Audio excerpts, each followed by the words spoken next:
تو کیا بزرگ سنتا ہے نومن مٹی کے نیچے؟ اللہ کے رسول صلی اللہ علیہ وسلم کے صحابہ تو نبی کے قبر پہ آ کر کے انہوں نے پانی کی درخواست نہیں کی کہ قحط سالی ہوئی ہے آپ اللہ سے دعا کریں. یہ دیابنا دیوبند کے علماء یہ اس طرح کا عقیدہ بیان کر رہے ہیں. فرما دیں یا میری حاجت پوری کرنے کا سوال کر دیں تو یہ صورت شرک کی نہیں کہی جائے گی.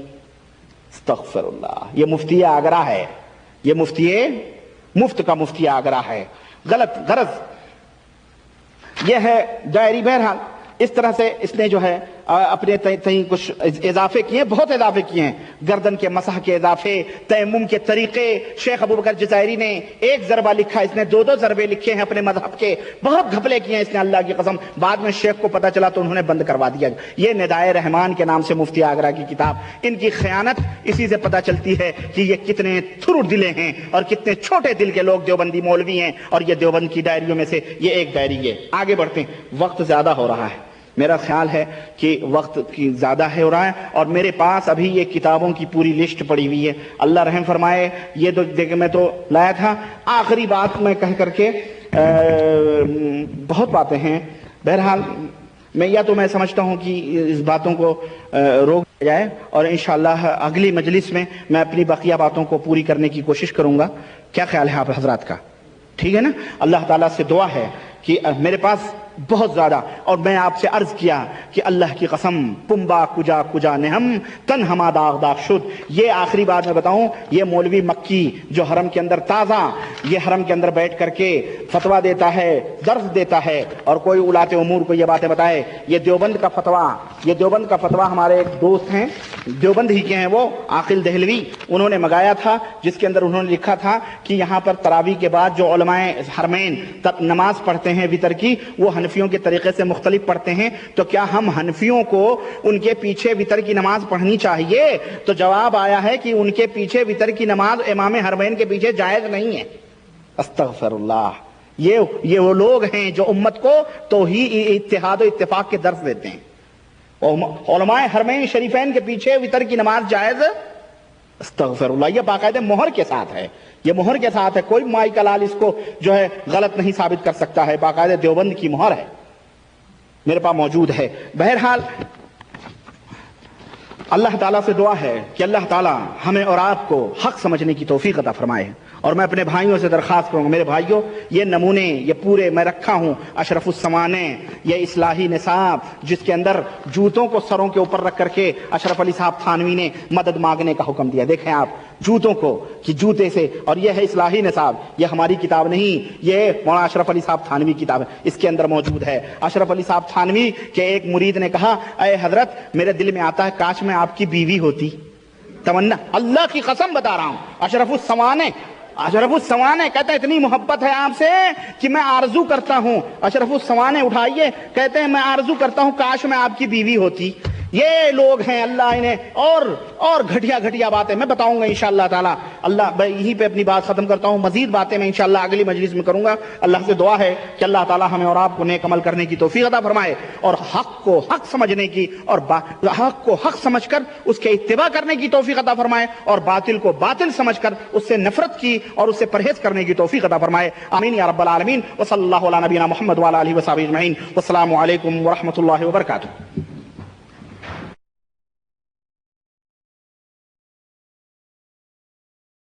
السلام علیکم ورحمۃ اللہ وبرکاتہ.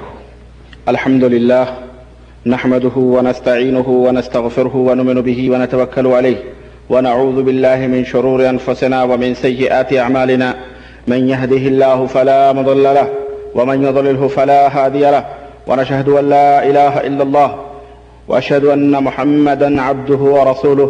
اما بعد فان خير الحديث كتاب الله وخير الهدي هدي محمد صلى الله عليه وسلم وشر الأمور محدثاتها وكل محدثة بدعة وكل بدعة ضلالة وكل ضلالة في النار. قال الله تعالى في كلامه المجيد: أعوذ بالله السميع العليم من الشيطان الرجيم. بسم الله الرحمن الرحيم. يا أيها الذين آمنوا اتقوا الله حق تقاته ولا تموتن إلا وأنتم مسلمون. تمام قسم کی حمد و ثنا اس اللہ وحدہ لا شریک کے لیے لائق و زیبہ ہے جس نے ہمیں اور آپ کو پیدا فرمایا اور بیش بہا درود و سلام اس ذات مبارکہ مقدسہ پر جو ساری کائنات کے لیے رشد و ہدایت بنا کر کے بھیجے گئے۔ دوستو، چونکہ رات کا کافی حصہ گزر چکا ہے اور پروگرام تھوڑی تاخیر سے شروع ہوا ہے، اس لیے میں بلا کسی تمہید کے اپنی پچھلی گفتگو کو مکمل کرنا چاہتا ہوں۔ اور جیسا کہ آپ کو علم ہے کہ ہماری گفتگو مقلدین دیوبند کی ڈائری کے موضوع پر ہو رہی تھی، اور میری یہ خواہش تھی کہ جتنا بیان ہوا ہے اتنا ہی کافی ہے، اور عقل مندوں کے لیے اشارہ ہی کافی ہوتا ہے۔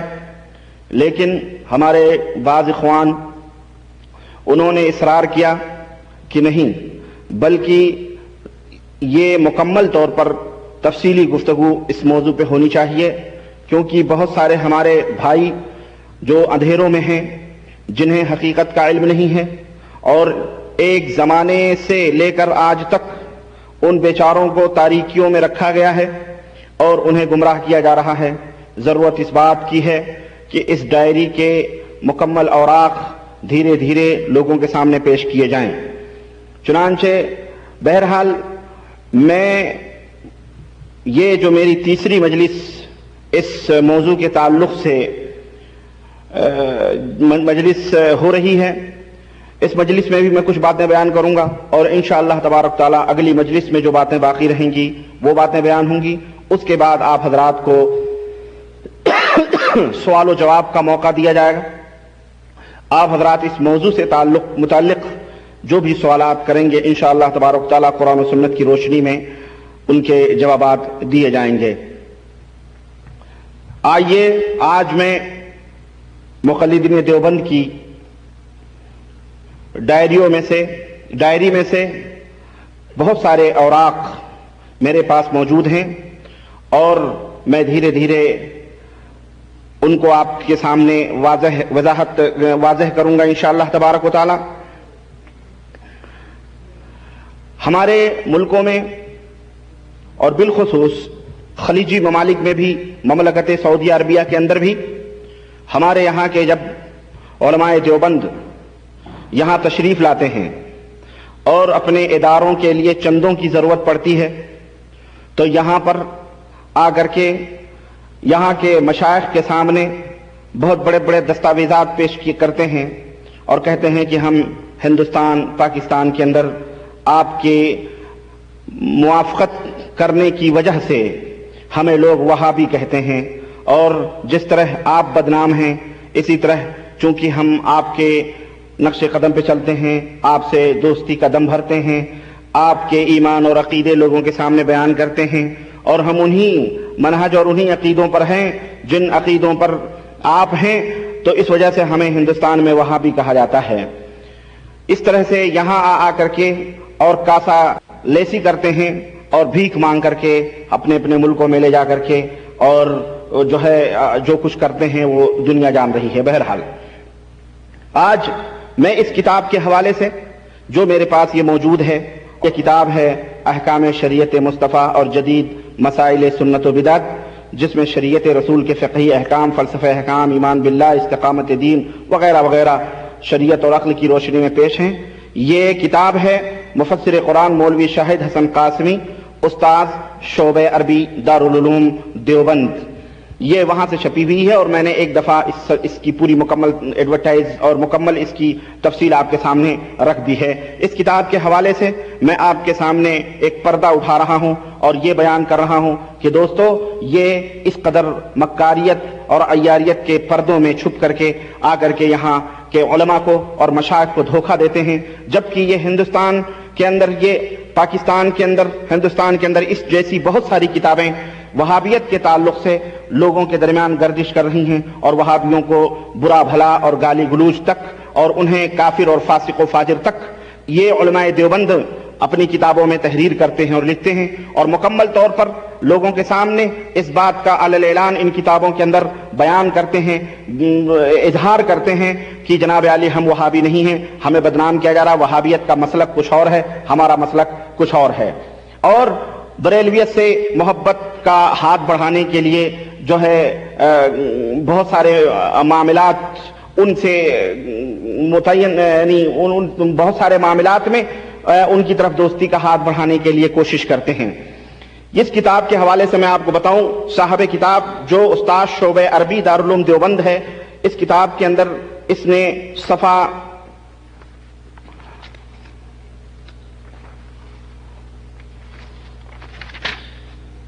نمبر 124 سے لے کر کے 25، 26، 27، 28 اور میں انشاءاللہ تعالی وہ بیان کروں گا کتنے صفحات تک، اس نے وضاحت اور حقائق بیان کیے ہیں اپنی اس کتاب کے اندر، اور ایک باب باندھا ہے، باب نمبر 4 صفحہ نمبر 124 کہتا ہے کیا علماء دیوبند وہابی ہیں؟ ایک سوال کا جواب دیتے ہوئے یہ شخص لکھتا ہے کہ مسلک دیوبند کے افکار و عقائد، نظریات اور اتباع سنت سے خصوصی تعلق کا علم ہوا، لیکن عام طور پر یہ مشہور ہے کہ علماء دیوبند وہابی ہیں اور نجدی تحریک سے وابستہ اور ہم آہنگ ہیں۔ علماء دیوبند کا وہابی جماعت سے تعلق ہے یا نہیں، وہابی کسے کہتے ہیں، اس کی وضاحت کے ساتھ مدلل طریقے سے بتلائیں، کیا علماء دیوبند وہابی ہیں؟ ایک سوال ہے۔ اس کے جواب میں یہ مفسر قرآن جو دارالعلوم دیوبند کا استاذ یہ لکھتا ہے کہ علماء دیوبند پر دوسرے بے بنیاد الزامات کی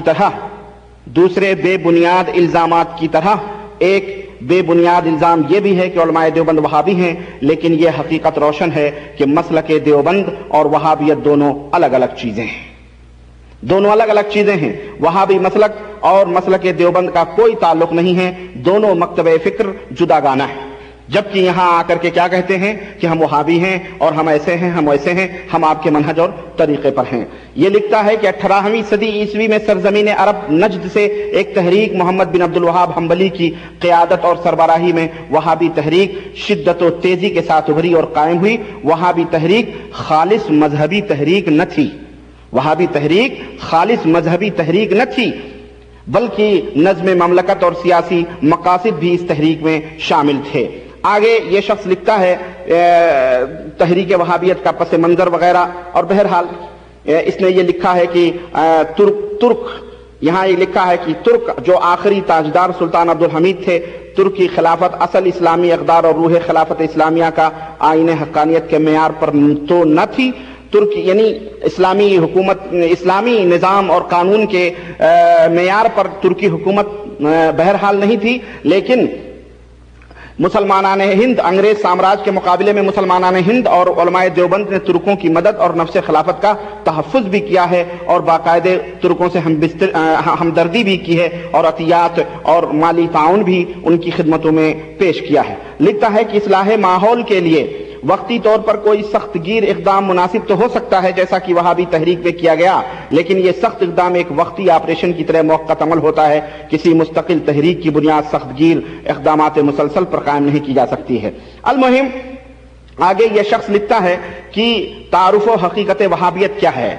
اس کے تعلق سے لکھتا ہے کہ قد کانا، اور یہ عبارت المہند علی المفند جو مولانا خلیل احمد سہارنپوری جو اکابر علماء دیوبند میں سے، علماء دیوبند کے بڑے علماء میں سے ہیں، ان کی تحریر پیش کرتے ہوئے کہتا ہے کہ قد کان محمد ابن عبد الوہاب النجدی یستحل دماء المسلمین واموالهم واعراضهم وكان ينسب الناس كلهم الى الشرك ويسب السلف، کہ محمد بن عبد الوہاب نجدی کا جامع تعارف دیکھیں، یہ یہاں آ کے محمد بن عبد الوہاب کے دم بھرتے ہیں رحمت اللہ علیہ، اور اس میں کوئی شک نہیں کہ محمد بن عبد الوہاب اپنے دور کے ایک مجدد تھے، اور جنہوں نے توحید و سنت کا علم اٹھا کر کے الحمدللہ مملکت سعودی عربیہ کے اندر ایسے خدمات انجام دیے ہیں کہ جس کو آج 100 برس ہو رہے ہیں دنیا اپنے آنکھوں سے اور ماتھے کی نگاہوں سے دیکھ رہی ہے کہ ہاتھوں میں سونا بھی اچھالتے لے کے چلے جائیے، کوئی آپ سے پوچھنے والا نہیں ہے، اور اللہ کے فضل و کرم سے عدل اور انصاف کا جو نظام مملکت سعودی عربیہ کے اندر قائم ہے، اور امن و شانتی کا جو یہاں پر نظام قائم ہے، دنیا ایسی نظیر اور ایسی مثال پیش کرنے سے قاصر ہے اور مجبور ہے، لیکن ایسے حاقدین اور حاسدین اور دلوں کے اندر بغض رکھنے والے لوگ بھی موجود تھے جو محمد بن عبد الوہاب رحمت اللہ علیہ کے سلسلے میں کیا نظریے رکھتے ہیں۔ ہم بریلویت کو سمجھتے ہیں کہ بریلویت محمد بن عبد الوہاب کو کافر اور کہتی ہے، اور بریلوی لوگ محمد بن عبد الوہاب کو گالیاں دیتے ہیں۔ نہیں، میرا دعویٰ ہے کہ علماء دیوبند نے جو کچھ ان کے دور میں ہونا تھا، اپنی ایڑی سے لے کر چوٹی تک کا زور لگا لگایا محمد بن عبد الوہاب کو بدنام کرنے کے لیے، یہ بھی بریلویت کے ساتھ شریک تھے، اور یہ بریلوی اور دیوبندی دونوں ایک ساتھ مل کر کے اس تحریک کے خلاف ہندوستان، پاکستان، بنگلہ دیش کے اندر باقاعدہ انہوں نے ایک محاذ قائم کیا ہوا ہے اور کیا ہوا تھا، پہلے بھی تھا اور آج تک یہ قائم ہیں۔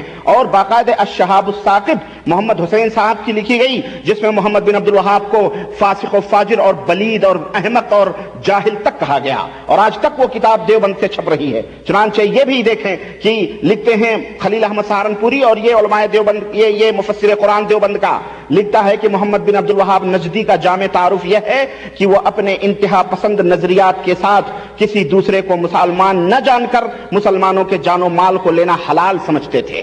استغفر اللہ۔ گویا اور ظاہر ہے کہ جو شخص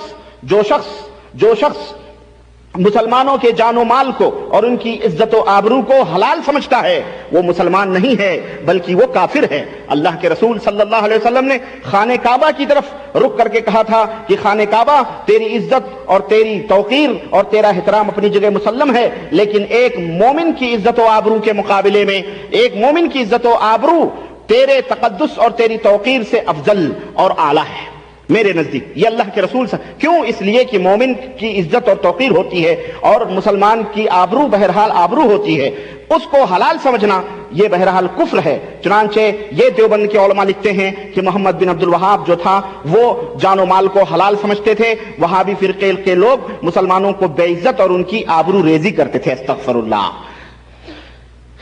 یہ ہیں امت کے تقدیر کے فیصلے کرنے والے علماء، اور ہمارے ہندوستان کے اندر مبلغ توحید و سنت میاں یہ منہ اور مسور کی دال، اگر تم اپنے ان طریقے دعوت پر اور اپنے اس مسلک دیوبندیت پر اتنا ہی ناز کرتے ہو تو ذرا محمد بن عبد الوہاب رحمۃ اللہ علیہ کی ایک مثال اپنے تم علماء دیوبند میں پیش کر دو، ان کی جوتیوں کے ذروں کے برابر بھی تمہارا کوئی مولوی نہیں پہنچ سکتا ہے۔ تم نے آج ہندوستان میں کیا کیا؟ تم نے ہندوستان میں کیا خدمات انجام دیں اور فخر کرتے ہو کہ ہم نے ہندوستان اور پاکستان کے اندر خدمات انجام دی ہیں؟ تم نے مسلمانوں کے سروں کو جھکایا ہے، تم مسلمانوں کے سامنے کچھ بیان دیتے ہو اور اپنی کتابوں میں کچھ باتیں لکھتے ہو۔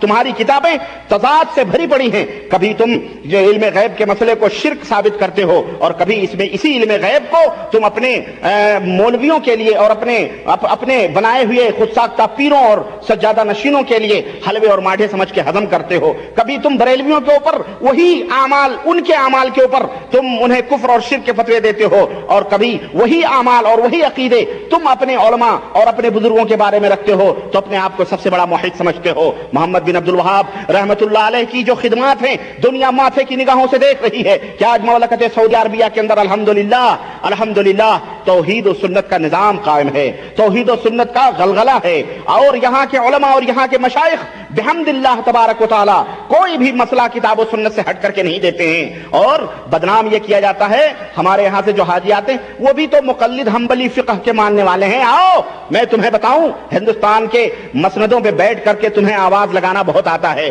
میں تمہیں بتاؤں، تمہیں کیا معلوم کہ یہاں کے علماء اور مشائخ کس کی روشنی میں فتوے دیتے ہیں؟ یہاں کے علماء مشائخ اللہ اور اس کے رسول صلی اللہ علیہ وسلم کی کتابوں کی روشنی میں فتوے بیان کرتے ہیں۔ علامہ ابن باز حفظہ اللہ، علامہ محمد بن صالح العثیمین حفظہ اللہ اس کی جیتی جاگتی مثالیں ہیں اور موجود ہیں مملکت کے اندر اللہ کے فضل و کرم سے۔ تم جیسے لوگ لکیر کے فقیر جو ہے تمہیں صرف اپنے انہی بزرگوں کی گند لکھی ہوئی باتوں کے سوا اور تمہیں آتا ہی کیا ہے؟ تم محمد بن عبد الوہاب کو کہتے ہو کہ وہ مسلمانوں کے خون کو حلال سمجھتے تھے، ہرگز نہیں۔ یہ سراسر یہ محمد بن عبد الوہاب رحمۃ اللہ علیہ کے دشمنوں اور ان کی تحریک اور ان کی دعوت توحید کے دشمنوں کا یہ شوشہ ہے جو اس کو علماء دیوبند لے کر کے چل رہے ہیں۔ چنانچہ یہ لکھتے ہیں کہ وہابی نجدی لوگ اپنی جماعت کے سوا دوسرے مسلمانوں کو مشرک اور کافر قرار دیتے ہیں۔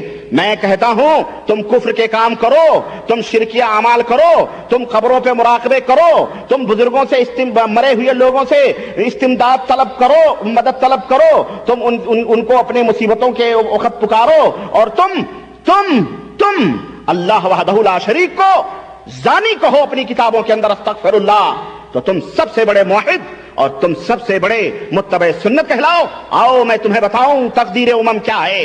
یہ کتاب تمہارے گھر کی لکھی ہوئی اور میں انشاءاللہ تبارک تعالیٰ آ رہا ہوں. لیکن پہلے میں اس راز سے پردہ اٹھانا چاہتا ہوں. میں بتاؤں گا اس کے اندر یہ تذکرۃ الرشید کتاب کہ اس کے اندر یہود و نصارہ نے بھی اب اللہ وحدہ لا شریک کو زانی نہیں کہا، لیکن اس کتاب کے اندر اللہ وحدہ لا شریک کے اوپر بھی تہمت زنا لگائی گئی. کسی بھی دیوبندی سے پوچھو کہے گا استغفر اللہ لا حول ولا قوت الا باللہ. ہم کہاں اللہ وحدہ لا شریک کو زانی قرار دیتے ہیں. لیکن آؤ یہ تمہارے بزرگوں نے اس کے اندر کیا گھوٹالے کیے ہیں میں تمہیں بتاؤں. تمہیں اپنے گھر کا پتہ نہیں ہے، تمہیں اپنے نیچے پڑے ہوئے ٹاٹ کا علم نہیں ہے، تو تم کیا گفتگو کرو گے؟ لکھتے ہیں کہ وہاں کافر قرار، مشرک اور کافر قرار دیتے ہیں. میں پوچھنا چاہتا ہوں کہ قبروں کے اوپر مراقبے کرنا یہ کہاں کی توحید ہے؟ قبروں کے اوپر مراقبے کرنا کہاں کی توحید ہے؟ اللہ کے سوا غیروں کو عالم الغیب ماننا اور زبان سے کہنا الگ ہے. تم زبان سے کہتے رہو کہ ہم اللہ کو عالم الغیب مانتے ہیں، لیکن عمل تمہارا کیا ہے؟ عملی طور پر تو تم اپنے بزرگوں کو عالم الغیب تصور کرتے ہو. میں انشاءاللہ تعالیٰ اس کی دلیلیں میں آپ کے سامنے انہی کی کتابوں سے انشاءاللہ تعالیٰ بیان کرنے کی کوشش کروں. تو بریلوی وہی کام کرے تو وہ تو کافر کہلائے، وہ تو مشرک کہلائے، اور تم اگر وہی کام کرو اور وہی اعمال کرو تو تم میں کون سے سرخاب کے پر لگے ہیں میرے بھائی کہ تمہیں ہم اپنے سروں کے اوپر بٹھا کر کے کہیں یہ ہمارے موحد دوست ہیں. تم سے توحید و سنت کا کیا رشتہ؟ اور سنیں لکھتے ہیں کہ اور اس کے ساتھ ساتھ وہابیوں کی انتہا پسندی اور ان کا غیر شرعی فعل یہ بھی تھا کہ وہ سلف صالحین اور گزشتہ بزرگوں کو برا کہتے تھے. استغفر اللہ. کب کس سلف صالحین؟ امام ابو حنیفہ رحمۃ اللہ علیہ کو میں نے برا کہا، امام احمد بن حنبل کو میں نے برا کہا، امام شافعی کو ہم نے دجال قرار دیا کہ تم نے کہا. امام شافعی کو دجال کس نے بنایا؟ تم حنفیوں نے بنایا. تم امام ابو حنیفہ رحمۃ اللہ علیہ کی توہین تم نے کی، امام ابو حنیفہ رحمۃ اللہ علیہ کی گستاخیاں تم نے کی، اور اس کے شواہد تمہاری کتابوں میں موجود ہے. سپرے چشم کو کیا آئے نظر کیا دیکھے، تم کو پتہ ہی نہیں ہے کہ تم بے خیالی میں مجذوبیت کے عالم میں متنی کیا کیا لکھتے اور پاگل پنی کے عالم میں کیا کیا لکھتے اور کہتے چلے جاتے ہو اور اول فول مغلظات بکتے ہو، اور جب اس پہ گرفت ہوتی ہے تو کہتے ہو کہ جناب علی ہمارے بزرگوں نے لکھا ہے، اس کی بھی کوئی تعویل ہوگی، اس کی بھی کوئی توجیہ ہوگی. ایک مولوی مجھے مدینے میں ملا، طاہر، ایک تو پاکستان میں نا طاہر القادری. ایسے نجس لوگ اپنا نام بڑا جانچ پڑتال کے رکھتے ہیں. نجس اور ناپاک لوگ جو ہے نا اپنا نام بڑا جانچ پڑتال کے رکھتے ہیں تاکہ طاہر القادری، ماشاءاللہ کتنا پیارا نام لگ رہا ہے نا. لیکن جتنا پلید اور نجس ہے وہ، اس کا دل اور اس کا ایمان اور اس کا عقیدہ دنیا اس سے واقف ہے.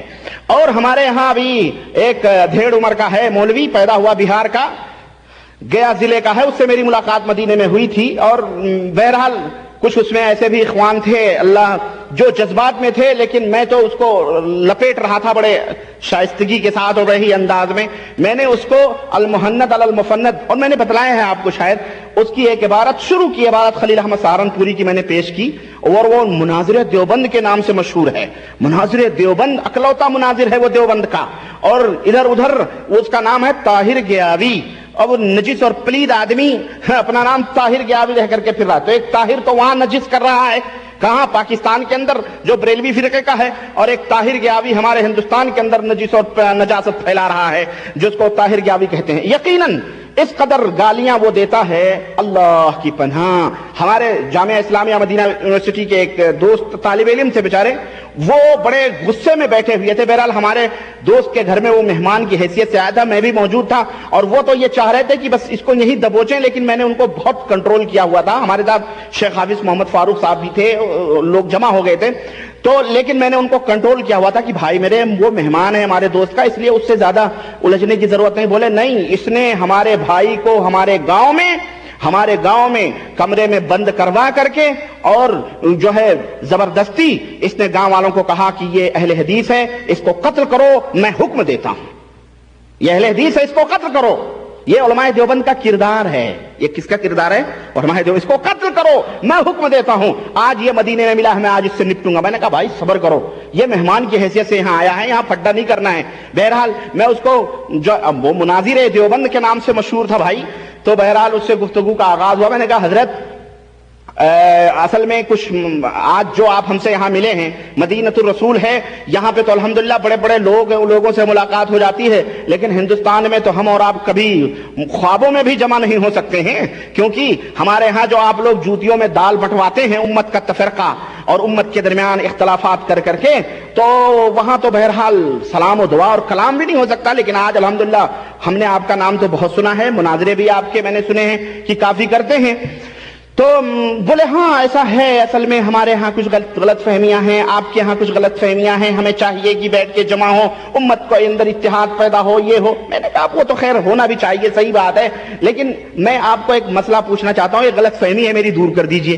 کہنے لگے کون سی غلط فہمی؟ میں نے کہا المحنت علی المفنس خلیل احمد سہارنپوری کی جو کتاب ہے اور جو بریلویوں کے جواب میں ترکوں کے علماء کے پاس بھیجی گئی تھی لکھ کر کے کہ بریلویوں نے جو آپ دیوبندیوں کے عقیدے بیان کیے تھے اس کے جواب میں, تو اس میں مولانا نے یہ لکھا ہے کہ ہمارا جو عقیدہ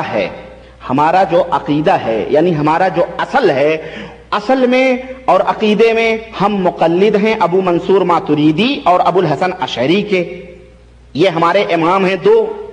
اور جزیات میں فروع میں ہم یعنی مسائل میں ہم مقلد ہیں امام اعظم ابو حنیفہ رحمۃ اللہ علیہ کے, اور ہم جو ہے کیا کہتے ہیں جناب علی, ہم مسلکن اور مشربن نقشبندی چشتی قادری سہروردی اور وہ لمبی سی. اور میں نے پچھلے لیکچر میں 12 امام بتلائے نا کہ ان کے جس طرح شیعوں کے 12 امام ہیں اس طرح ان کے بھی 12 امام ہیں. ایک بکری جب ایک سانڈ سے نہیں مطمئن ہوتی ہے تو پھر ریوڑوں میں گھومتی پھرتی ہے, پھر اس کے 10 سانڈ ہو جاتے ہیں.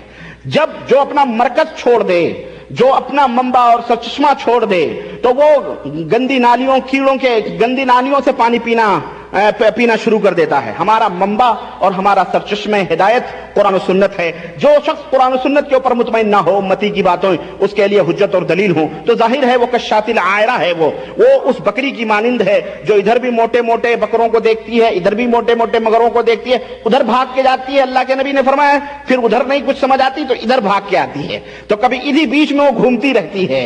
سمجھ رہے ہیں؟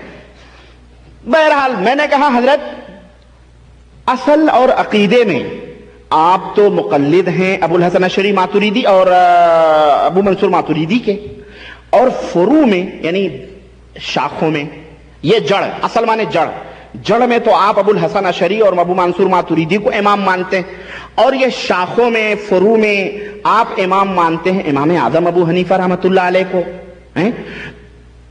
تو سوال میرے ذہن میں یہ پیدا ہو رہا ہے کہ آپ لوگ عقیدے میں امام ابو حنیفہ رحمۃ اللہ علیہ کو کیوں نہیں امام مانتے ہیں؟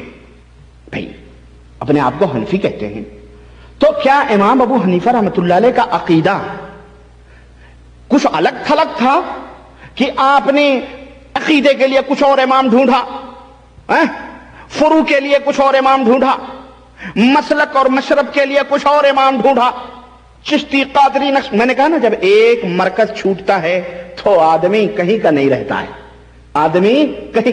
ہے, ان کی مثال یہی. تو کہنے لگے اس میں انکار کہاں ہے کہ ہم امام ابو حنیفہ کے عقیدے پہ نہیں ہیں. دیکھ رہے ہیں مناظر ہے نا, یہ مناظر ہے, یہ مناظرے کی منطق ہے. کہتا ہے اس میں ہم کو یہ دکھائیے کہ انکار کہاں ہے کہ ہم امام ابو حنیفہ کے عقیدے پہ نہیں ہیں. میں نے کہا ماشاءاللہ یہ تو بڑی اچھی بات ہوئی. اب اس پہ دوسرے اخوان بولنے لگے, بات چیت کرنے لگے, بہرحال وہ بات وہیں ٹھپ ہو گئی. پھر میں اس کو گھما کے وہیں لایا, لیکن وہ بہرحال وہ کہنے لگا دیکھیے آپ لوگ تو ہمیں شیعوں کے درجے میں رکھ کر کے گفتگو وہ کیسٹ میرے پاس موجود ہے, میں نے ریکارڈ بھی کری تھی الحمدللہ وہ موجود ہے. آپ لوگ تو ہمیں مسلمان ہی نہیں سمجھتے, آپ لوگ تو ہمیں شیعوں کے درجے میں گفتگو کرتے ہیں, ہم رفع دین نہ کریں آمین بالجہر نہ کریں تو آپ ہم کو کافر کہتے ہیں. میں نے کہا کون سا احمق اور کون سا ذلیل آدمی رفع دین نہ کرنے پر آپ کو کافر کہے؟ کون سا اہل حدیث بچہ ایسا ہے جو رفع دین نہ کرنے پر آپ کو کافر کہتا؟ بھائی کون سا آدمی؟ یہ تو احمق اور غبی اور بیوقوف آدمی ایسی بات کر سکتا ہے. کہا نہیں ایسا ہوتا ہے. بہرحال میں نے کہا غلط بات ہے, ایسی بات نہیں, اصل مسئلہ عقیدے کا ہے. عقیدے میں اگر اختلاف ہو تو ظاہر ہے اتفاق نہیں ہو سکتا ہے. نبی کریم صلی اللہ علیہ وسلم نے بھی 13 برس کفار و مشرکین کے درمیان کشمکش رہی اور نبی صلی اللہ علیہ وسلم کے درمیان, لیکن آپ نے عقیدے توحید سے کبھی سودا نہیں کیا. انہوں نے بھی کہا کچھ دن آپ ہمارے معبودوں کو مان لیں، کچھ دن ہم آپ کے معبود کو مان لیتے ہیں۔ اللہ کے نبی نے فرمایا ایسا تو نہیں ہو سکتا، اور کسی بھی صورت میں بھی نہیں ہو سکتا ہے، چاہے یہ دنیا الگ ہو جائے، ایک ہاتھ میں چاند اور ایک ہاتھ میں سورج لا کے رکھ دو، لیکن پھر بھی ہم اس کو ماننے والے بولو ماننے والے نہیں ہیں۔ آپ خطبہ جمعہ میں نہیں بیٹھے ہیں کہ جناب علی بولنا حرام ہے، ماشاءاللہ آپ بولا کریں، ہمارے ساتھ رہیں، چلیں لگے تو بہرحال، لیکن وہ اس پوائنٹ پہ آیا نہیں، کہنے لگا کہ اصل میں جنہوں نے یہ کتاب لکھی ہے یہ آپ ان کے مفہوم کو نہیں سمجھ سکتے۔ تو ہم نے کہا پھر انہوں نے لکھی ہی کیوں؟ ابھی جب ہم نہیں سمجھ سکتے تو پھر انہوں نے لکھی کیوں؟ بولے اصل میں ہم تشریح کی ضرورت ہے۔ ہم نے کہا تو پھر یہ حضرت جہاں جہاں یہ کتاب جا رہی ہے اس کی تشریحات آپ جا کر کے سب کو سنائیں گے۔ المہم غرض کہنے کی بات لمبی ہو گئی اور ادھر ادھر چلی گئی، اور وہ حضرت جو ہمارے جذبات میں بیٹھے تھے جناب علی، انہوں نے کہا تم کو میں اب یہاں، اب وہ بھڑک گئے، وہ کہنے لگے میں تم کو یہاں سمجھوں گا، تو گالی بکتا ہے، ہندوستان میں یہ کرتے ہو، تم گالیاں دیتے ہو اہل حدیثوں کو اور قتل کا حکم دیتے ہو۔ کہنے لگا کہ نہیں اللہ کی قسم میں ایسا تو نہیں کرتا، اور اگر ایسی بات ہے تو ہماری کیسٹ اگر ہے تو ہم کو لا کر کے پیش کرو، اگر اس میں ثابت ہو جائے تو میں مان لوں گا کہ یقیناً میں نے کبھی گالی نہیں دی ہے، میں نے کسی کو برا نہیں کہتا ہوں، میں بہت اچھا۔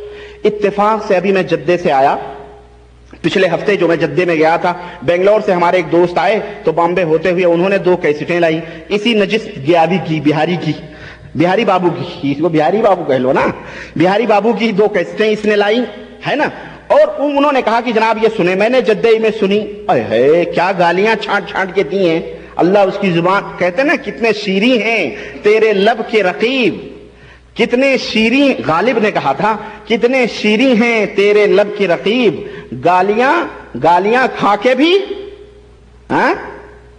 بے مزہ نہ ہوا۔ ماشاءاللہ عبداللہ صاحب دیکھ رہے لکھنؤ کے پڑے ہوئے ہیں نا، اس لیے ان کو پتا ہے اچھی طرح سے، گالیاں کھا کے بے مزہ نہ رہا۔ وہ ندوۃ العلماء سے فارغ ہیں بھائی، ہمارے شیخ عبداللہ ندوی ہیں وہ، تو گالیاں کھا کے، ان کا بھی بڑا عجیب و غریب کہانی ان کی بھی ہے، اور باقاعدہ ندوۃ العلماء کے اندر استاد سے ایک طالب علم نہیں برداشت کر پاتا ہے۔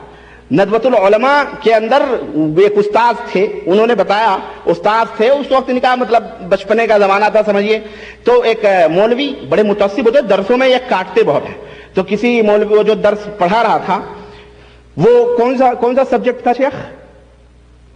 ہدایہ، جس کے بارے میں لکھا ہوا ہدایہ کل قرآن، ہدایہ قرآن کی مانند ہے، وہ فقہ کی کتاب مارکۃ الآرائن کی، اور جس کے اندر بہت ساری باتیں بہرحال چھوڑیں، تو اس کے اندر انہوں نے کہا کہ اہل حدیثوں کے ہاں منی کھانا جائز ہے۔ انہوں نے کہا اہل حدیثوں کے ہاں منی پاک ہے، اہل حدیثوں کے ہاں منی پاک ہے، تو پھر وہ کھاتے کیوں نہیں؟ انہوں نے یہ کہا۔ اب ظاہر ہے کہ اس میں اہل حدیث بچے بھی ہوتے ہیں، وہ برداشت نہیں کر پائے، عبداللہ صاحب کو برداشت نہیں ہوا۔ عبداللہ صاحب نے کہا کہ آپ نے یہ بات کیسے کہہ دی کہ وہ پاک ہے تو اس کو کھاتے کیوں نہیں؟ آپ کے یہاں 1 درہم بھر، انہوں نے برجستہ کہا کہ آپ کے مذہب میں فقہ کی کتاب میں لکھا ہوا ہے کہ 1 درہم بھر پیخانہ اگر جسم پر لگا ہے تو نماز پڑھنا جائز ہے، تو اس کو آپ چاٹیے۔ صحیح بات ہے نا؟ لیکن اس مولوی کو برداشت نہیں ہوا، نکال دیا گیا بھائی ندوۃ العلماء سے، باقاعدہ فصل سے نکال دیا گیا، تم ہمارے کلاس میں نہیں بیٹھ سکتے ہو۔ کیوں؟ اس لیے کہ ٹیٹ فار ٹیٹ، اینٹ کا جواب پتھر سے ملا، اس کو چوٹ لگی دل میں کہ یہ میں استاد ہوں، یہ شاگرد ہے، اس نے یہ جواب کیسے دیا؟ لیکن نہیں، ایسے جوابات ان کو ملیں تو پھر یہ بلبلاتے ہیں۔ اسی وجہ سے ہمارے قتل کے باقاعدہ چیک جاری ہو رہے ہیں، اس وقت ہمارے قتل کے باقاعدہ فرمان جاری ہو رہے ہیں، اور مجھے انتظار ہے کب امیر تبلیغی جماعت ہمارے قتل کے فرمان ان بیچارے بھولے بھالے تبلیغی بھائیوں کے ہاتھوں جو ہے چیک جاری کریں، اس کا انتظار ہے۔ ابھی 2-3 دن پہلے مجھے فیکس آیا ہے، انگلش کے اندر فیکس آیا کہ اگر تم ہمارے علماء کے خلاف بولتے رہے تو ہم تمہیں قتل کر دیں گے۔ ہم نے کہا ماشاءاللہ، چلو اچھا ہے بھائی، راہ شہادت ہمیں اس منزل میں ہوں، اللہ رب العزت سے یہی دعا ہے کہ اللہ ہمیں شہادت کی توفیق عطا فرمائے، آمین یا رب العالمین۔ مجھے اس کا غم نہیں ہوگا کہ میری جان چلی جائے گی، لیکن کم از کم اتنا تو ہوگا کہ ہمارے وہ بھائی جو تاریکیوں میں بھٹک رہے ہیں، جو بیچارے گمراہیوں کے اندر دلدلوں میں پھنسے ہوئے ہیں، کم از کم تمہارے ان چہروں کے اوپر جو خوبصورت نقاب ہے جو میں نوش کر کے پھینک رہا ہوں، اس کو دیکھ کر کے کم از کم صحیح راستے پہ تو آئیں گے. تم ہمیں قتل کرنے کی دھمکیاں دو، یہ تو ہمارے اسلاف کی تاریخ رہی ہے. المہم کہنے کا مطلب یہ ہے کہ اس کی کیسٹ آئی. اب میں نے سنی تو ایسی میڈک بجو اور پتہ نہیں کیڑے مکوڑے اہل حدیثوں کو بامبے کے اندر اس نے تقریر کی ہے، مکمل یہی تقریر. تو ایک جگہ کہتا ہے کہ تم کہتے ہو حنفی. ہارے حنفی مذہب وہ مذہب ہے امام جو حضرت ابراہیم خلیل اللہ علیہ السلام کا مذہب ہے. ابراہیم خلیل اللہ علیہ السلام کے بارے میں اللہ نے کہا کہ کانا ابراہیم علیہ السلام کے بارے میں ابراہیم علیہ السلام کے بارے میں اللہ تعالیٰ نے فرمایا کہ ابراہیم علیہ السلام تنہا امت تھے، حنیفن اللہ کے دین کی طرف مائل ہونے والے تھے. تو اس دین حنیف ہم حضرت ابراہیم علیہ السلام کے دین پر ہیں جو دین حنیفی ہے، اور ہماری نسبت اس دین کی طرف ہے، اور ہمارا مذہب اسی دین کی طرف منسوب ہے. باقاعدہ وہ کیسٹ میں انشاءاللہ کبھی سنواؤں گا، وہ میرے پاس موجود ہے. میں حیرت میں پڑ گیا. میں نے کہا ابھی تک تو یہ چیلنج کسی بھی حنفی مولوی نے نہیں کی ہے جو ہے بہاری بابو نے یہ چیلنج کر دی ہے. بہاری بابو نے یہ چیلنج کیا کہ ہم ابراہیم علیہ السلام ابراہیم علیہ السلام تو مشرک نہیں تھے. اللہ رب العزت نے قرآن کریم میں ان کی تعریف یہ بیان کی ہے کہ ما کان ابراہیم یہودیوں ولا نصرانین، یا ابراہیم جو ہے یہودی نہیں تھے، اسی طرح سے ابراہیم علیہ السلام نصرانی نہیں تھے، اسی طرح سے وہ مشرک نہیں تھے. تو ابراہیم علیہ السلام تو مشرک نہیں تھے. لیکن علماء دیوبند جو اپنی نسبت امام ابو حنیفہ رحمۃ اللہ کی طرف کر کے اور کہتے ہیں کہ جناب علی ہم حنفی ہیں، اور حضرت ابراہیم کی طرف اپنی نسبت کرتے ہوئے کہتے ہیں کہ ہم حنفی ہیں، تو یہ تو ان کی کتابیں تو شرک سے بھری پڑی ہیں بھائی. یہ تو شرک کے ملغوبے ہیں جو میں بھی انشاءاللہ تعالیٰ آپ کے سامنے بیان کروں گا. یہ کس منہ سے یہ کہتے ہیں کہ جی ہم ابراہیم علیہ السلام کے دین. میں نے کہا یہ تو وہی مشرکین مکہ والی بات ہو گئی جو کہتے تھے کہ ہمارے باپ دادے ابراہیم علیہ السلام کا دین ہے جس دین کے اوپر ہم عمل کر رہے ہیں. رسول اللہ صلی اللہ علیہ وسلم نے انہیں جواب دیا ابراہیم علیہ السلام مشرک نہیں تھے، تم شرک کیوں کرتے ہو؟ غیروں کے سوا اللہ کے سوا غیروں سے کیوں غیروں کے سامنے اپنی جھولیاں پھیلاتے ہو؟ اللہ کے سوا غیروں کو کیوں عالم الغیب مانتے ہو؟ اللہ کے سوا غیروں سے کیوں مدد طلب کرتے ہو؟ اللہ کے سوا کیوں غیروں کے نام کے ذبیحہ ذبح کرتے ہو؟ حضرت ابراہیم تو ایسے نہ تھے. تو میں بھی یہی ان کو جواب دوں گا کہ اگر تم ابراہیم علیہ السلام کی طرف نوز باللہ اپنی نسبت کرتے ہوئے کہتے ہو حنیفی ہیں اور اسی سے حنفی مذہب نکلا ہوا ہے، استغفر اللہ، تو امام شافعی، امام مالکی، امام حنبلی اور امام مالک یہ تمام سب کس ڈھرے میں گئے بھائی؟ اگر آپ ابراہیم علیہ السلام کے دین پہ حنیفی ہیں تو شافعی، مالکی، حنبلی یہ کس کھاتے میں گئے بیچارے؟ پھر تو اب ظاہر دین حنیفی کا جو الٹا ہے وہ کفر ہے. تو مالکی بھی کافر نعوذ باللہ، حنبلی بھی کافر نعوذ باللہ، شافعی بھی کافر نعوذ باللہ. ہوا کہ نہیں ہوا بتاؤ؟ میں نے کہا، مجھے بھی حیرت ہوئی. میں نے کہا بھائی ابھی تک تو حنیفن سے تو حنیفی آئے گا. حنیفن سے کیا نسبت ہوگی؟ حنفی تو نہیں ہوگی، حنیفی ہوگی. تو یہ حنیفی ہیں یا حنفی ہیں؟ اور حنفی، چلو اس میں کوئی شک نہیں ہے، حنیفی نہیں یا حنفی ہیں. اور اگر حنفی ہیں تو امام ابو حنیفہ رحمۃ اللہ علیہ کا نام حنفی، کوئی مائی کلال ثابت کرے کہ امام ابو حنیفہ کا نام حنفیہ تھا. حنیفہ یہ نسبت بھی امام صاحب کی طرف غلط ہے بھائی میرے. ابو حنیفہ کا باپ حنیفہ امام صاحب کی بیٹی کا نام تھا. انہوں نے امام صاحب کی طرف نسبت نہ کی، بیٹی کی طرف نسبت کی. ان کی نسبت بھی عورت کی طرف ہے. کس کی طرف ہے؟ سمجھ آ رہی ہے کہ نہیں آ رہی ہے؟ تو اس طرح سے یہ مولوی بیچارہ بہاری بابو کس طرح سے لوگوں کو دھوکہ دینے کے لیے کہتا ہے کہ ہم ابراہیم علیہ السلام. الغرض اس کی بہت ساری باتیں ہیں، میں انشاءاللہ تعالی کسی موقع پر ان کا بھی آپریشن کروں گا، کیونکہ یہ بیچارے جو ہے موجودہ دور کے پیداوار ہیں. تو غرض کہنے کا مطلب یہ ہے کہ اس نے کیا کہا کہ وہابی جو ہوتے ہیں وہ سلف صالحین کو گالیاں دیتے ہیں. سلف صالحین کو تم گالیاں دیتے ہو. امام ابو حنیفہ رحمۃ اللہ علیہ کی طرف تم نے ایسے مسائل گڑھ کر کے منسوب کیے ہیں کہ امام ابو حنیفہ رحمۃ اللہ علیہ سنیں تو ان کی چشم غیرت جھک جائے، ان کی پیشانیوں کے اوپر بل پڑ جائیں اور وہ انکار کر دیں کہ تم نے یہ مسائل کہاں سے گڑھ کر کے ہمارے اوپر جو ہے تہمتیں لگائی ہیں. تمہارا مذہب یہ ہے کہ تم اگر کسی کوئی مریض ہے اس کے مرض کی شفا کے لیے سورہ فاتحہ پیشاب سے لکھ دو تو جائز ہے، یہ تمہارا مذہب ہے۔ امام ابو حنیفہ رحمۃ اللہ علیہ کا یہ مذہب، نعمان ابن ثابت جو امام ابو حنیفہ رحمۃ اللہ علیہ کا نام ہے، ان کا یہ مذہب نہیں ہو سکتا۔ تمہارا مذہب میں کیا بتاؤں، تمہارے پول کھولوں، چھوڑو مذاہب، یہ مسائل چھوڑو، میں تو عقیدے کے مسئلے بیان کرنے پہ لگاؤں۔ امام ابو حنیفہ رحمۃ اللہ علیہ کا یہ عقیدہ نہیں تھا کہ مردے قبروں کے اندر سنتے ہیں، امام ابو حنیفہ کا یہ عقیدہ نہیں تھا کہ مردے نومن مٹی کھود کر کے اور جو ہے باہر آ کر کے لوگوں کو تعلیم دیتے ہیں، یہ تمہارے عقیدے ہیں۔ الغرض تو برا تم کہتے ہو، امام شافعی رحمۃ اللہ علیہ کو برا تم نے کہا کہ اس امت میں ایک دجال پیدا ہوگا جس کا نام محمد بن ادریس ہوگا، اور وہ محمد بن ادریس امام شافعی رحمۃ اللہ علیہ، استغفر اللہ، امام شافعی کو تم نے برا بھلا کہا۔ اسی طرح سے امام شافعی کو جاہل اور غبی تم نے کہا۔ نور الانوار اپنی کتاب اصول الشاجی کے اندر، اس کے اندر یا نور الانوار کے اندر تم نے جو ہے امام شافعی رحمۃ اللہ علیہ کی طرف غباوت کی اور جہالت کی اور جو ہے بیوقوفی کی نسبت کی ہے، تو تم سلف کو گالیاں دیتے ہو، تم سلف کے گستاخ ہو۔ ہم ائمہ رحمہ اللہ کی عزت کرتے ہیں اور ائمہ رحمہ اللہ کے علمی ذخائر اور علمی مواد سے الحمدللہ ہم فائدہ اٹھاتے ہیں، اور جن کی باتیں قرآن و سنت سے ملی جلی ہوتی ہیں، قرآن و سنت کی روشنی میں صحیح ہوتی ہیں، ہم ان کی باتوں کو سر آنکھوں پہ رکھتے ہوئے ان کی عزت کرتے ہیں، ان کی غلطیوں کو اللہ کے حوالے کرتے ہیں کہ اللہ تبارک و تعالی چاہے تو انہیں معاف کر سکتا ہے، وہ غفور الرحیم ہے۔ ہم ان کی گستاخیاں نہیں کرتے، ہم بزرگان دین کی گستاخیاں نہیں کرتے، ہم تمہارے للو پنچو بنائے ہوئے جو بزرگ ہیں، تم نے جو بنائے ہوئے ہیں اپنے، جو ابھی بتاؤں قبروں کے اندر موجود نہیں اور حضرت مراقبہ کیے ہوئے بیٹھے، قبر کے اندر حضرت موجود نہیں اور حضرت قبر کے اوپر منڈی رکھ کے بیٹھے ہوئے مراقبہ کر رہے ہیں۔ مردہ اٹھ کے قبر سے آ کے کہتا ہے ارے تو اس قبر کے پاس کیوں بیٹھا ہوا ہے؟ کہا اس میں فلانے حضرت ہیں۔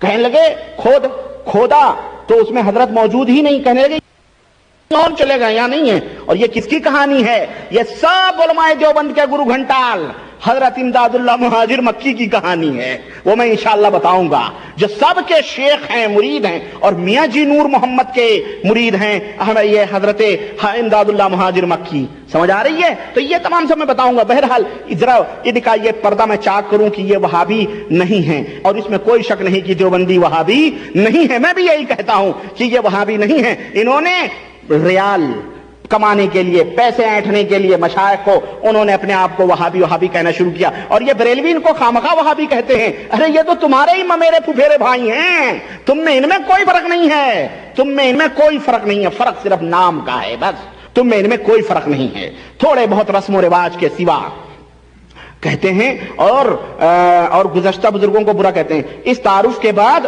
علماء دیوبند اور وہابیوں کے درمیان فرق عظیم اور بنیادی فرق ہر فرد بشر محسوس کر سکتا ہے۔ چلیں بھائی، یہ ایک مستانہ پیدا ہوا علماء دیوبند کا جو اس طرح سے اعلان لکھتا ہے، لیکن آج تک دیوبندی علماء اپنے آپ کو وہابی کہتے ہیں۔ تو کہتا ہے کہ اب ہر مسلمان کا فرض ہے کہ دیوبندی علماء کو وہابی نہ کہے، بلکہ سنت رسول کا تابع ایک گروہ اور جماعت تسلیم کرتے ہوئے مسلک دیوبند اور علم دین کی اشاعت میں شریک ہو جائے۔ یہ سنت رسول کے تابع ہیں یہ لوگ۔ ہاں ابھی میں بتاؤں گا کون کون، اور میں بتا چکا ہوں پچھلے لیکچر میں کہ کیا یہ بھی سنت ہے، یہ بھی سنت ہے جو سنت رسول کے اپنے آپ کو تابع کہتے ہو۔ کہتے ہیں کہ وہابی تحریک کے خلاف علماء دیوبند کا فتویٰ، کہتے ہیں ترجمان دیوبند حضرت مولانا خلیل احمد سہارنپوری وہابی تحریک کے بارے میں علماء دیوبند کی رائے، مسلک اور فتویٰ فقہا کے حوالے سے نقل کرتے ہیں، اور وہابیت کا انکار اور تردید ایک کتاب ہے ان کی، حضرت سہارنپوری کی، خلیل احمد صاحب کی، اس کے اندر لکھتے ہیں الحکم عندنا فیہم، یعنی فیہم اے فی الوہابیہ، محمد بن عبد الوہاب کے ماننے والے، الحکم عندنا فیہم ما قال صاحب الدر المختار وخوارج هم قوم لهم منع خرجوا عليه بتعويل يرون انه على باطل كفر او معصيه توجب قتاله بتعويلهم يستحل دماءنا واموالنا ويسبون نساءنا الى ان قال وحكمهم حكم البغاة، ثم قال وانما لم نكفرهم لكونه عن تعويل وان كان باطلا، وقال الشامي في حاشيته كما وقع في زماننا في اتباع عبد الوهاب۔ یعنی جس طرح خوارج ہیں اسی طرح اتباع محمد بن عبد الوهاب بھی ہیں. اتباع عبد الوهاب الذين خرجوا من نجد وتغلبوا على الحرمين وكانوا ينتحلون مذهب الحنابلة لكنهم اعتقدوا انهم هم المسلمون وان من خالف اعتقادهم مشركون واستباحوا بذلك قتل اهل السنة استغفر الله اور 1000 بار استغفر الله وقتل علمائهم حتى كسر الله شوكتهم ثم اقول ليس هو ولا احد من اتباعه وشيته من مشايخنا وفي سلسلة من سلاسل العلم من الفقه والحديث والتفسير والتصوف واما استحلال دماء المسلمین واموالهم وعراضهم. اب وہ آگے تفصیلات ہیں. بہرحال لکھتے ہیں کہ ہمارے نزدیک ان کا حکم وہی ہے جو صاحب در مختار نے فرمایا ہے. صاحب در مختار نے فرمایا ہے. اور خوارج ایک شان و شوکت والی جماعت ہے جنہوں نے امام پر اس تعویل سے چڑھائی کی تھی کہ امام کو باطل یعنی کفر یا ایسی معصیت کا مرتکب سمجھتے تھے جو قتال کو واجب کرتی ہے. اس تعویل سے یہ لوگ ہماری جان و مال کو حلال سمجھتے اور ہماری عورتوں کو قید کرتے ہیں. آگے فرماتے ہیں ان کا حکم یعنی وہابیوں کا حکم باغیوں کا حکم ہے. اور پھر یہ بھی فرمایا کہ ہم ان کی تکفیر صرف اس لیے نہیں کرتے کہ یہ فعل تعویل سے ہے اگرچہ باطل ہی صحیح. علامہ شامی نے اس کے حاشیے میں فرمایا ہے کہ جیسا کہ ہمارے زمانے کے عبد الوہاب کے ماننے والوں سے سرزد ہوا کہ نجد سے نکل کر حرمین پر غالب ہوئے، اپنے کو حنبلی مذہب بتاتے تھے، مگر ان کا عقیدہ تھا کہ بس وہی مسلمان ہیں اور جو ان کے عقیدے کے خلاف وہ مشرک ہے، اور اسی بنا پر انہوں نے اہل سنت اور علماء اہل سنت کے قتل کو جائز سمجھا. استغفر اللہ. جن کو کہاں محمد بن عبد الوہاب رحمۃ اللہ علیہ نے علماء اہل سنت کو قتل کیا ہے؟ محمد بن عبد الوہاب کی تلوار اگر چلی ہے تو ان جیسے علماء اہل بدع اور علماء شرک اہل شرک پر چلی ہے، اگر چلی بھی ہے، ورنہ وہ کبھی اس کو جائز نہیں کہتے تھے. اسی طرح سے کہتے ہیں کہ یہاں تک کہ اللہ تعالیٰ نے ان کی شوکت توڑ دی. کن کی؟ وہابیوں کی شوکت توڑ دی اور وہ ہلاک و برباد ہو گئے. استغفر اللہ. الحمدللہ آج شوکت برقرار ہے اور تم آ کے بھیک مانگتے ہو، تم آ کر کے یہاں بھیک مانگتے ہو. تمہیں حیا اور شرم آنی چاہیے کہ تم دارالعلوم دیوبند یا ندوۃ العلماء سے پڑھ کر کے تمہیں مملکت سعودیہ نے وہ عزت دی ہے کہ آج تم جامعہ اسلامیہ مدینہ یونیورسٹی جو عالم اسلام کی عالمی یونیورسٹی ہے، ان کی عزت اور ان کی توقیر مملکت کی یہ ہے کہ تم اس کے ممبر بھی بنتے ہو، تمہیں اعزازی ممبر رکھا جاتا ہے. تم رابطہ عالم اسلامی کے اندر بیٹھے ہوئے ہو، تم وزارت الشؤون الاسلامیہ والدعوہ والارشاد اور اوقاف کے اندر تم بیٹھے ہوئے ہو. اگر تمہارے اندر ایمانی غیرت ہے تو پھر علماء نجد کو اور علماء سعودیہ کو یہ عبارتیں تم کیوں نہیں پڑھ کر بتلاتے ہو کہ اے علماء نجد، اے علماء سعودیہ، ہمارے اسلاف تمہارے بارے میں اس طرح کے عقیدے اور خیال رکھتے تھے. تم اس کو کیوں چھپاتے ہو؟ تم اس کو کیوں پردے میں ڈالتے ہو؟ تم ہندوستانی مسلمانوں کو، پاکستانی مسلمانوں کو اتنا تم نے کمزور سمجھا. ارے وہ بیچارے کفر سے شرک سے ویسے ہی دبے کچلے مسلے ہوئے ہیں اور تم اسلام کا نام لے کر کے ان بیچاروں کو اور تم انہیں کچلتے اور مسلتے ہو.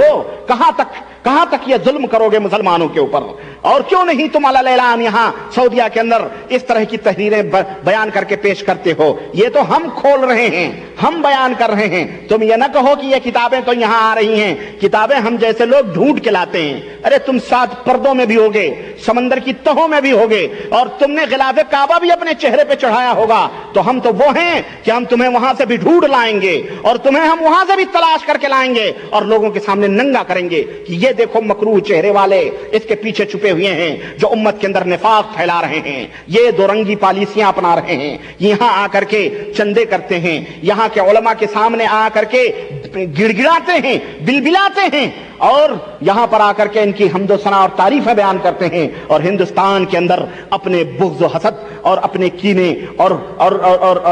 اپنے کینے اور کپٹ کو ہندوستانی مسلمانوں کے درمیان پھیلاتے ہیں. وہاں کچھ اور علامہ احسان الہی ظہیر رحمت اللہ علیہ، اللہ ان کی قبر پر کروڑوں رحمتیں نازل فرمائیں، اس نے تو جامعہ اسلامیہ کے اندر اس مرد مجاہد نے، ایک ندوے کے مؤسس اور محتمم نے جب وہابیت کی تعریف کرنا شروع کی اور امام مجدد عبد الوہاب محمد بن عبد الوہاب رحمۃ اللہ علیہ کے گن گانے شروع کیے، تو وہی مرد مجاہد جس کو پاکستان کے اندر شہید کر دیا گیا، اس مرد مجاہد نے اسی یونیورسٹی ہال میں کھڑے ہو کر کے کہا تھا کہ حضرت ندوی صاحب، کیا یہ بات آپ ہندوستان میں بھی کہتے ہو؟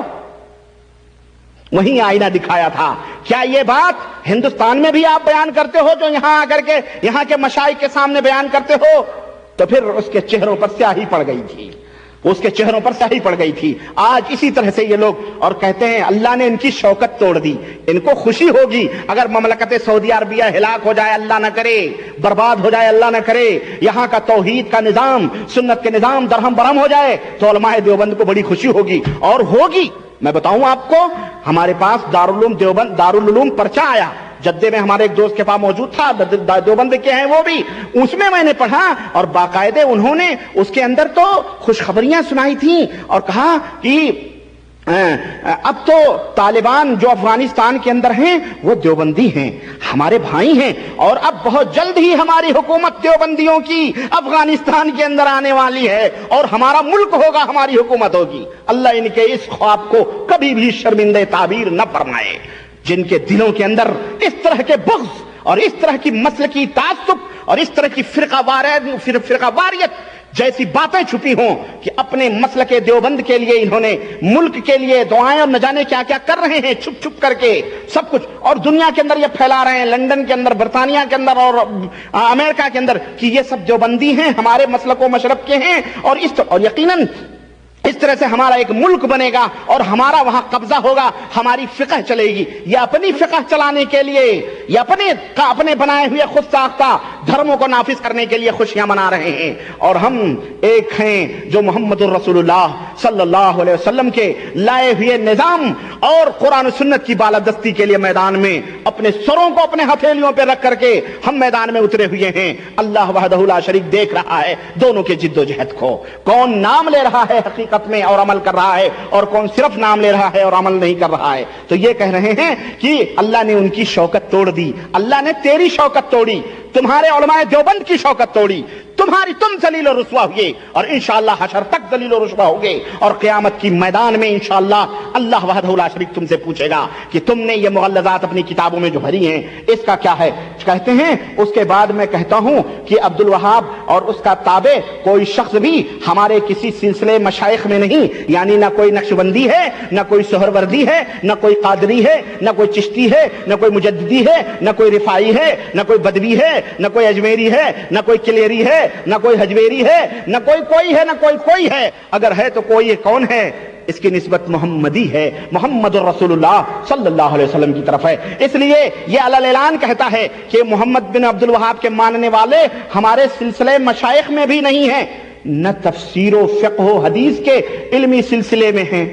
ان کی تفسیر بھی الگ، ان کی فقہ تو معروف ہے، اور اللہ کرے ایسی فقہ انہی کے پاس، انہیں مبارک ہو جس فقہ میں اس طرح کی گندی باتیں کہ العلماء والحفیظ. میں فقہی مسائل میں نہیں جانا چاہتا، اور نہ میں ہی اس گھور کو کھودنا چاہتا ہوں، نہ میں اس گھور کو، زبالے کو کھودنا چاہتا ہوں، ورنہ بہت کچھ ہو جائے گا. بہرحال تفسیر میں بھی نہیں، ان کی کوئی الگ تفسیر ہے وہابیوں کی، ان کی کوئی الگ قرآن و سنت، فقہ میں بھی نہیں، قرآن و سنت کے اندر فقہ نہیں ہے. اور کہتے ہیں حدیث ان کی کوئی اور حدیث ہے، ان کی حدیث ہدایہ ہے، ان کی حدیث فتاوی عالمگیری ہے، ان کی حدیث بخاری مسلم نہیں ہے. اسی لیے یہ حضرات بخاری مسلم میں بھی شکوک پیدا کرتے ہیں کہ بخاری مسلم کے اندر ساری حدیثیں ضعیف. وہ بھی تو انسان تھے، وہ بھی تو بشر تھے، وہ بھی تو ایسے تھے، ایسے تھے، ایسے ویسے کر کے بخاری کے اندر بھی یہ شکوک اور یہ تر امتیاز انہی دیوبندیوں کو حاصل ہے. کہتے ہیں کہ تصوف میں بھی نہیں ہے، یہ ان کی گندی تصوف، گندی اور غلیظ اور ناپاک تصوف، جس کے اندر اعوذ باللہ میں بتاؤں گا ابھی وہ تصوف کیا ہے، جس کے اندر اللہ بھی زنا کر دے، استغفر اللہ، وہ تصوف ہے ان کی.